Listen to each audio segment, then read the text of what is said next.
Welcome to ships private channel. ఇప్పుడైతే మీరు మా బాబాయ్ అయితే సమోసాలు తినడానికి అయితే వెళ్తున్నాం. నిన్న షాప్కి వెళ్తానికి పెట్రోల్ అయితే లేదు బండిలో. ఇప్పుడైతే పెట్రోల్ కూడా తెచ్చుకొని సమోసా షాప్ దగ్గరికి వెళ్ళిపోదాం. పెట్రోల్ అయితే కొట్టించాం. మా బాబాయ్ అయితే బండి అయితే తోలుస్తున్నాడు, తీసుకెళ్ళిపోతున్నాడు హైదరాబాద్లో అయితే బండి.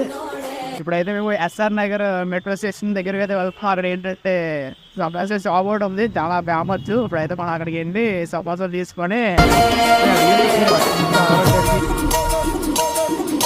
ఇప్పుడే సమోసాలు అయితే పార్సల్ అయితే చేసాము. యాక్చువల్గా ఏంటంటే అక్కడ షాప్ దగ్గర అసలు ఖాళీ లేదు, చాలా జనాలు ఉన్నారు. అందుకే మేమైతే పార్సల్ కట్టేసుకొని రూమ్ అయితే వెళ్ళిపోతున్నాం. మా బాబాయ్ అయితే బండి అయితే తీసుకెళ్ళిపోతున్నాడు.